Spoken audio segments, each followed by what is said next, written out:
Hello, dear learners. Welcome to Team 4 of Part 1. Our topic for today is our twofold purpose. In his book, The Ignited Mind, late Dr. APG Abdul Kalam, His Excellency, our President, narrates a vision he once had. He says, it was, however, a disturbed sleep. And sometimes in the middle of it, I felt to thinking why the human race, the best of all God's creations, has been so deeply divided by violence. He was thinking, it was disturbing him. I imagined a conversation between 5 people who together symbolize the finest attributes of the human mind, and whom I admire deeply. He writes, he says, through their conversation, I sought an answer to his question.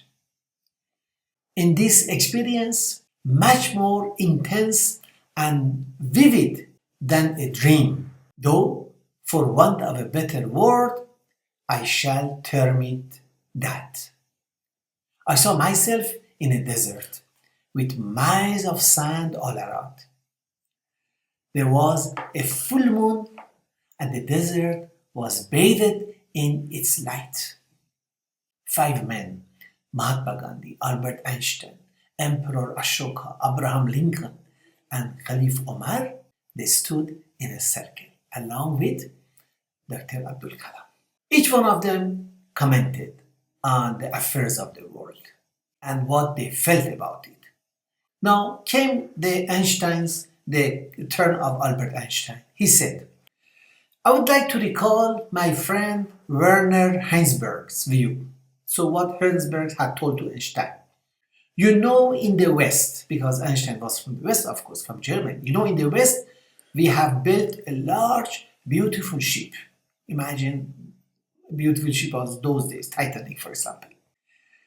It has all the comforts in it.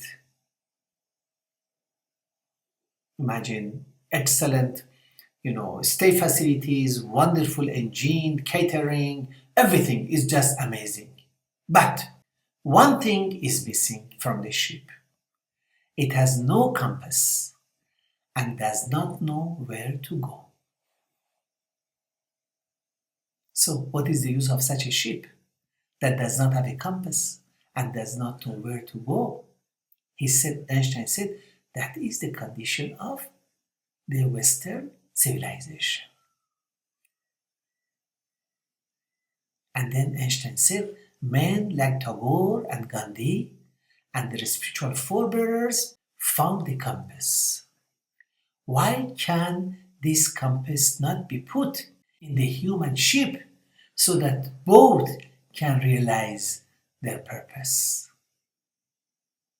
What is that compass? The compass of values, the compass of spiritual principles for the well-being of everybody. Now, that is the purpose of the ship, which is guided by the compass that we are discussing here now. Each one of us, imagine, is a ship, and without a purpose, it just wanders in the ocean, not reaching anywhere, and at the end just sinks without fulfilling any purpose. So, in the context of this contradictory interplay between the forces of light and darkness that we just discussed, on the one hand destruction, on the other hand construction, for us to remain focused, we should possess a strong sense of purpose, in fact a twofold purpose. Twin purpose. First is our personal growth, that is our moral and intellectual growth. That is the first purpose we have to focus on. And secondly, contributing to the betterment of the world. These two purposes are twins. One without the other cannot happen. Now, personal growth, when we talk of personal growth, it refers to development of our vast potentialities. When we say vast potentialities, it is those virtues and the qualities that should adorn each one of us, that should beautify us, and those talents and traits that are our unique innate gifts to be developed. The second purpose of our life is contributing to the betterment of the world, as we just said, to the betterment of human welfare. Now, to fulfill this purpose, we need to develop certain abilities and skills, some positive attitudes and moral qualities. Actually, the two purposes are inseparable. Success in one is dependent on the success in the other. That is because our moral standards shape our environment. So the two purposes, one relate to us, one relate to our environment, social environment. So our moral standards shape the environment, shape the society. While our environment, the social structures and processes influence our standards and behavior.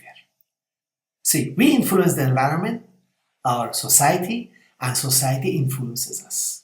So, what are the contributions we can make to promote, for example, human peace, to promote welfare, and transform the society? There is a learning activity, 4.2, for you to think creatively and respond to it. So please do it after the session.